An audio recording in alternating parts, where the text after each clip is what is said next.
So I had an idea come to me on Facebook, I think it was last week. Ellen Smith sent it to me. She sent me just a picture of her salad. She goes, Joe, this is my favorite type of salad. It's just a strawberry feta with spinach. And here recently I began thinking, like, what can I do salad-wise? And then she pops up on my Facebook. So thanks, Ellen, for the idea of doing a spinach strawberry salad. So as we like to do, we'll start with the ingredients first. We're also going to do a kind of salad. We're also going to do a homemade dressing as well to kind of make it feel better about yourself because you're making it homemade, right? So ingredient-wise, here we go. What I have here are some pecans, and they're really not too big. My pecans aren't, so I didn't really chop those up very much. But if you have some pecans that are pretty big, you can chop those up. And I'll tell you more what I do with these pecans here in just a second.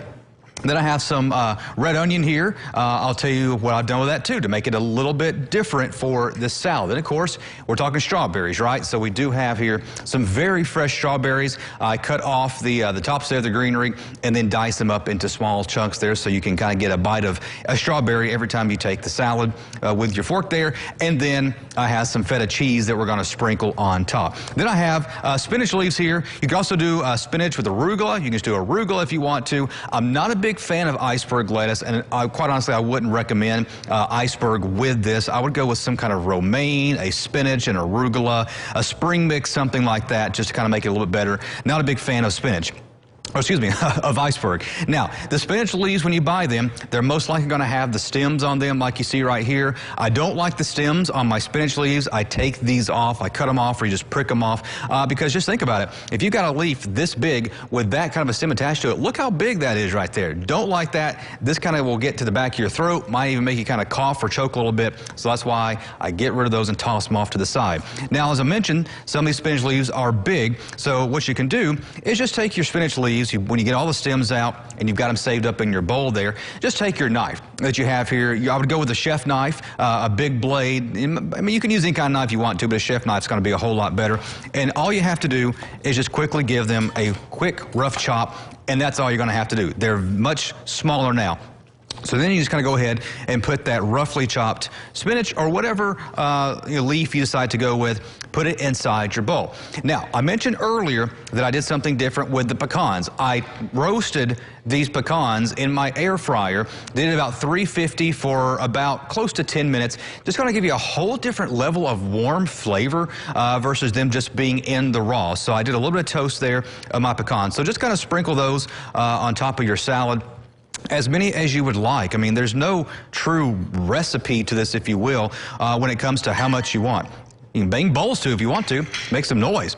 Now, on my onions here, what I did, this is a red onion. I sliced it up first off with my mandolin to kind of get the finer chunks, then chopped it up a little more with a knife. But then I put this in an ice water bath for about 10 minutes. That's still going to give you your onion flavor, but it's not going to be as strong because, as you know, when it comes to a red onion, if you like them, they have really good flavor to them, but sometimes it makes you go, ugh. It's got that big bite to it. And so when you do it in that cold water bath, 5 to 10 minutes with ice, that is going to then give you your onion flavor, but not that big of a bite as you can get. And then, of course, your strawberries, those have to go on top, right? So cut those up into small little chunks and just layer it. Add as many strawberries as you want. This is a very fresh salad. It is a very summer-like salad.